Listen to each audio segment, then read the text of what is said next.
All right, moving on here with the Locked On Vikings and Locked On Packers crossover.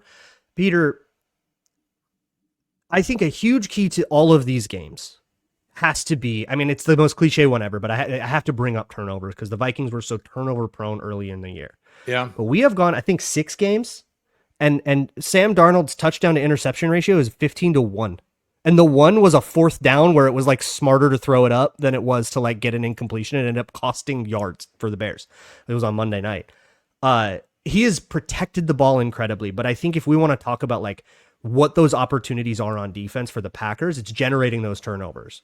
Maybe you can get Aaron Jones to get his fumbleitis back. We got an Aaron Jones fumbleitis moment here. I don't know if you caught that, but that should be shocking, I think, to Packers fans, right? Like that happened. But I mean, not in a big game. Not in a big game because Aaron Jones has had some big fumbles in big games, unfortunately. I think it was against like the Titans. Like it was weird. Yeah, that is weird. Yeah, a couple weeks ago, right? He fumbled 3 times or something in a game. The turnovers, this is, like how do the Packers want to generate turnovers, I guess is my question. Well, there's 2 ways. One is in the backfield on the quarterback. So we saw it. It's the Xavier McKinney thing. Nickel pressure, Keyshawn Nixon gets a sack fumble on Spencer Rattler. Those kinds of they've done the thing. And so I had Evan Williams for Locked On Vikings fans who are not as interested in Locked On Packers day to day as our everydayers. I had Evan Williams, the Packers safety, on last week, and I asked him. I said, "Hey, did you watch that Vikings game and that Texans game and go, all the simulated pressure, like this kind of works. Like we should try and like do some more of this stuff." And in the second half, game planning.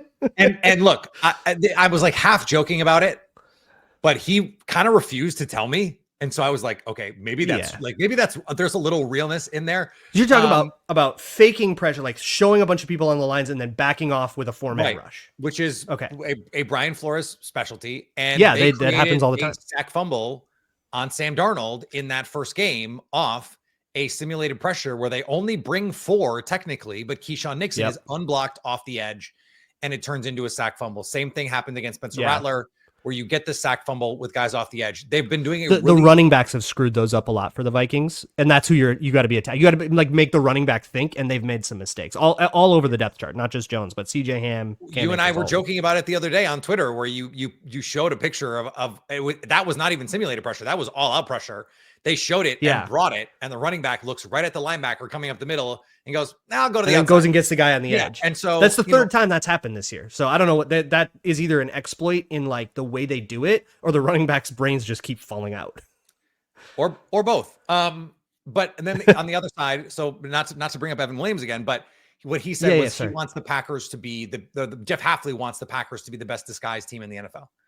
And so they pride themselves on, like, they've gotten to our pal Rich Madrid over at Acme Packing Company has charted, and I'm sure this is a similar number for the Vikings, but charted the number of ways just getting pre-snap to inverted cover 2.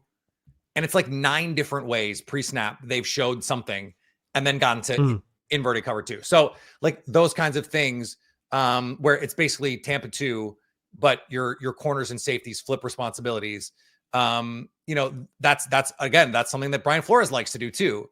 For sure. And so it takes away a lot of the quick stuff. It takes away, like, you can't run like slant flat when you don't, if you are like misdiagnosing the coverage pre-snap, like it relies on a pre-snap diagnosis. But what the Vikings do is they never do anything quick, which is also exploitable from a pressure perspective. But that kind of, like, the coverage will have declared by the time Darnold needs to make a decision. Right. Well, and this is where I was getting to. This is if you look at it, it is the case, and it is very weird. If you look at the best quarterbacks under pressure this season, Sam Darnold is among them, whether you're looking at Pro Football Focus grade, rating when pressured, those kinds of things. But just overall, he still has one of the higher turnover-worthy play rates in the league. He's 7th in turnover-worthy play rates as graded by Pro Football Focus. So to your point, he is taking care of the football in outcome, but the process can still be a little wonky at times. And I think for the Packers, they're going to need to create some turnovers. They're going to need to catch the ball. The old Charles Woodson line. If you caught every pass as a defender that the quarterback throws right to you, you're an all-pro. So just make the plays that are presented to you And I think the Packers are going to have to do that if they want to win this game, because it's just, this team is too good down to down, play to play, to think you can just line up and consistently beat them. And I think that's where they are. For the Vikings, like, this offense has been the weaker of the two units, which is weird to say for Justin Jefferson and Aaron Jones and Jordan Addison and Kevin O'Connell. But offensively, like, what is the matchup that you feel like they can exploit against Green Bay? Like, what are they going to have to do to score enough to hang with the Packers, who are going to be able, they score 30 points on everyone now? Well, yeah, the Packers have been so banged up in the secondary all year long. Yeah. Don't know what the heck's going on with Jair Alexander and all that, but there have to be matchups there. And outside of the second game last year, which was, the Jaren Hall disaster thing, there's been two other games that Jordan Addison has played as a Viking against the Packers, and he's smoked them both times, both of the Lambeau games. So I'm looking at this one and saying, okay, is Joe Barry's not walking through that door, but yes, I understand. Well, he got him really bad week 4 too. Yeah. So even if they find the way to, slow down Justin Jefferson, even if they do the same, like 2-man, Jair Alexander, press the heck out of Justin Jefferson, mug him at the line, be physical. That's the kind of that game. That's a lot of teams have found that to be the only way to get Justin Jefferson not to put up 150 on him. But very few of those teams have found a way to win the game anyways, because when they do that, that usually is going to leave Hawkinson or Addison one-on-one, or it requires too high alignments, and that means you're running on them. And so the Vikings have punished that really bad. So, but let's say they find a way to slow down Jefferson. What's the matchup that Addison will have feels like he's kind of had the Packers number in terms of getting that separation at the very least, because I think he got a lot of, he was hurt actually in that second game, so of course he didn't go off. He was out. But in the game last year, so when he's playing, he does great against the Packers. Is Addison the Packer killer? I think that's something to watch, but I think it's got to be those matchups on the outside, and can they find a way, especially to be physical, and that's maybe the thing we haven't talked about enough here, is how physical the Packers are, how physical the Vikings are, and how I think whoever wins that thing up front and gets that push has this advantage where, who can force the other guy to put a safety in the box, and then you suddenly get a one-on-one you really like. That's really, I think, the tipping point. As soon as somebody starts getting those one-on-ones, then I think, the quarterback can make the throw.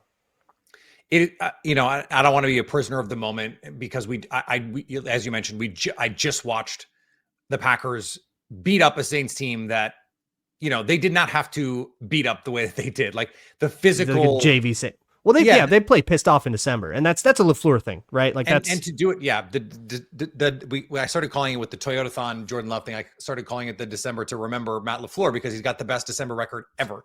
For a modern coach, he's got a better December record than Vince freaking Lombardi at this point in his NFL career, which is remarkable. And they have started to really play a nasty, mean brand of football. And I know that it's not going to be cold in Minnesota indoors. It will probably be very cold outside. But I think that's one of those things. Like if you're going to meet the moment that the Vikings are going to bring to bear with all the, like, they went out and they're the 1 seed, right? So if you're going to meet that moment, if you're Green Bay, it has to be because you show up more pissed off to play football on Sunday afternoon. And I think that's going to have to be the formula here. And you're going to have to play buttoned up. You're going to have to play disciplined, especially against the Brian Flores defense, especially against the Kevin O'Connell offense. It's so damn annoying that the Vikings and the Lions are so well coached. It's so annoying that is the case. They win the penalty battle every time. Please, bad team X, go hire Brian Flores. Ben Johnson, please get up the hell out of the NFC North. Aaron Glenn, I don't really care that much. But congratulations on the New Orleans Saints job. I guess. So Ross Jackson will enjoy that. I know he will. Somebody has to take it, huh? So, well, theoretically, who knows? So what is your feel for where we are right now with this game? Like, is there a key injury? Like, or are you ready to just pronounce that this is a Vikings victory? No, I mean, it's a 1.5 spread. It should be a tough game. For both sides. It should be a hard fought game. If it's not, I think that's more surprising than one side winning or the other. I agree. Here's where my heart is at right now, because the last 3 years, the Vikings have won the first game of the season against the Packers, and then they've played them the second to last week of the year and gotten absolutely curb stomped. And I know that players who have been in the building for all of those, the Justin Jeffersons of the world, guys on the O-line, guys that have been in there, because that goes back to Zimmer. And I don't think anybody on the defense, that's the whole defense is turned around from even 2 years ago. Like Patrick Peterson's not here anymore, but how long is Harrison guys Phillips who have been in like, the building for all of that? Say what? Harrison Phillips has got to remember some of that. Yeah. Harrison Phillips. Well, he wasn't here in 2021, and it's like, I think that happened then too. But like it was Michael Pierce that year. But it's been this like extremely predictable thing that like the Vikings will just fall totally flat on their face. But this has been the year of the Vikings breaking the curses that they've always had. Kickers were missing field goals against them. They won in Seattle. Like they're doing things they haven't done in 20 years. So can this be the next thing? And I think this is more of a test, right? I mean, the Packers are playing better than any of the last like 9 teams they've played, right? So this becomes the test. They got to play the Packers, the Lions, and then playoffs teams, right? So really the playoff caliber football starts now. What do you have in you? And by the way, can you buck this tradition of totally falling flat on your face the second time you play Matt LaFleur? Like that's where my like heart is at. What actually happens? I have no idea. And I think you're overconfident if you say you absolutely know what's going to happen. Yeah, this is one of those games where I don't. I mean, again, it's early in the week as we record this, but I don't have a great feel for this game. I've had, I will say, and I was just saying this to someone, a league source that I was talking to, that like, look, I there have been years where we've done this. I don't know if you feel this, where I have not had a great feel for the team. Like 2019, I did not understand that Packers team at all. I feel like this is probably the best I've understood a Packers team this year. Or like this season, since 2017 that I've been doing this. This is the best I've understood a Packers team. I think they're going to try their very hardest to win this game. But I do feel like there is that incentive difference, that these teams are close enough that where we are right now with this team is, I think that could end up being the difference. That the fact that this is still the 1 seed on the line, but the Vikings have more to play for, is there's more pressure. And I wonder, this version of this Vikings team, Sam Darnold, they have not really had a game like that, where that has been the case. Now, the end of the Seahawks game, maybe notwithstanding, we'll see. Yeah. And that's where I think if you're the Packers, you're going to say, okay, we know our best game is good enough to beat this Vikings team. Is rinsing the bad taste out of your mouth, is pride, is divisional rivalry, is all that stuff, is that enough? And there is this big game monkey that the Packers kind of want to get off their back. They have not beaten a really good team in a big spot like this season yet. And so if they want to go be an NFC Super Bowl contender, they have to go beat a good team to do it, right? So this is their opportunity. And so that's where I am with the game right now. No matter what happens here, one of us is like gonna go for 3 of these crossovers with Matt Derry. Like it just feels inevitable that one of us is gonna go play in the Lions one way or another. But there's still a lot of this. It would not surprise me if you, me, and Matt have an extra one all. If we all did, yeah. If that was like the path to the Super Bowl is through the other two NFC North teams. But there's a lot of football yet to be played, a lot of decisions yet to be played.